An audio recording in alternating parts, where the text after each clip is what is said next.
Introduction to requirements engineering. Requirements engineering software engineering का एक अत्यंत महत्वपूर्ण क्षेत्र है, जिसका मुख्य उद्देश्य यह समझना होता है कि उपयोगकर्ता वास्तव में सॉफ्टवेयर से क्या चाहता है और सॉफ्टवेयर को कौन-कौन से कार्य करने चाहिए। जब किसी नए सॉफ्टवेयर सिस्टम का विकास किया जाता है, तो सबसे पहला और सबसे महत्वपूर्ण प्रश्न यही होता है कि उस सॉफ्टवेयर की आवश्यकता क्या है। यदि इस प्रश्न का सही उत्तर शुरुआत में ही स्पष्ट नहीं किया गया, तो आगे चलकर पूरा प्रोजेक्ट समस्याओं से भर सकता है। इसलिए सॉफ्टवेयर डेवलपमेंट की प्रक्रिया में रिक्वायरमेंट्स इंजीनियरिंग को एक आधारभूत चरण माना जाता है। सरल शब्दों में कहा जाए तो रिक्वायरमेंट्स इंजीनियरिंग वह प्रक्रिया है जिसमें सॉफ्टवेयर से जुड़ी सभी आवश्यकताओं को इकट्ठा किया जाता है, उन्हें समझा जाता है, व्यवस्थित किया जाता है और दस्तावेज के रूप में लिखा जाता है। यह प्रक्रिया सुनिश्चित करती है कि डेवलपर्स वही सॉफ्टवेयर बनाएं जिसकी वास्तव में आवश्यकता है।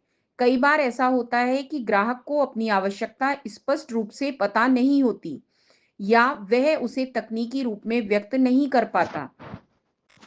ऐसी स्थिति में रिक्वायरमेंट्स इंजीनियरिंग की प्रक्रिया ग्राहक और डेवलपमेंट टीम के बीच एक पुल का काम करती है। रिक्वायरमेंट्स इंजीनियरिंग का मुख्य उद्देश्य उपयोगकर्ता की जरूरतों को स्पष्ट और सटीक रूप में समझना है। जब आवश्यकताएं स्पष्ट हो जाती हैं, तब डेवलपर्स के लिए सॉफ्टवेयर का डिजाइन बनाना, कोड लिखना और सिस्टम का परीक्षण करना काफी आसान हो जाता है। यदि आवश्यकताएं सही तरीके से परिभाषित नहीं की गई हों, तो सॉफ्टवेयर ऐसा बन सकता है जो तकनीकी रूप से तो सही हो, लेकिन उपयोगकर्ता की वास्तविक जरूरतों को पूरा ना कर पाए।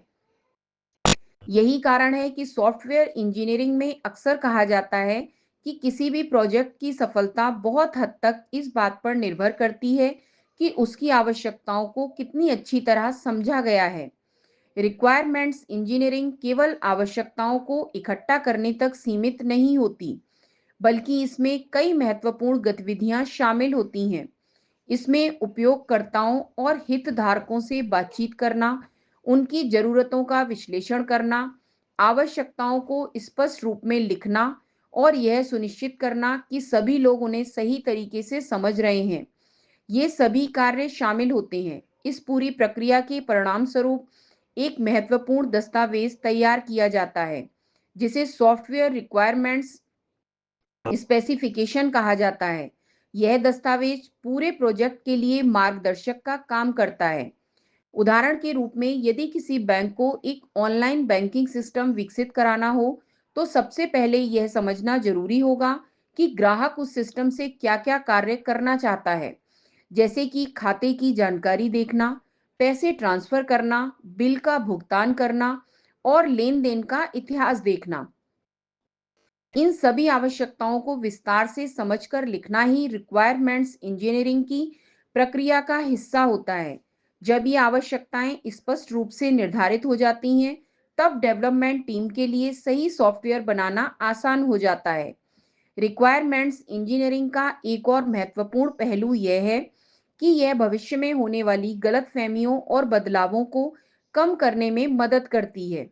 यदि शुरुआत में ही सभी आवश्यकताओं को स्पष्ट रूप से समझ लिया जाए, तो प्रोजेक्ट के बीच में बड़े बदलाव करने की आवश्यकता कम हो जाती है। इससे समय और लागत दोनों की बचत होती है और सॉफ्टवेयर की गुणवत्ता भी बेहतर बनी रहती है। संक्षेप में कहा जाए तो इंट्रोडक्शन टू रिक्वायरमेंट्स इंजीनियरिंग हमें यह समझाता है कि किसी भी सॉफ्टवेयर सिस्टम के विकास से पहले उसकी आवश्यकताओं को समझना और व्यवस्थित करना क्यों आवश्यक है। यह प्रक्रिया सॉफ्टवेयर विकास की दिशा तय करती है और सुनिश्चित करती है कि बनाया गया सॉफ्टवेयर वास्तव में उपयोगकर्ताओं की जरूरतों को पूरा करे। इसलिए सॉफ्टवेयर इंजीनियरिंग में रिक्वायरमेंट्स इंजीनियरिंग को पूरे विकास जीवन चक्र की सबसे महत्वपूर्ण और आधारभूत गतिविधियों में से एक माना जाता है।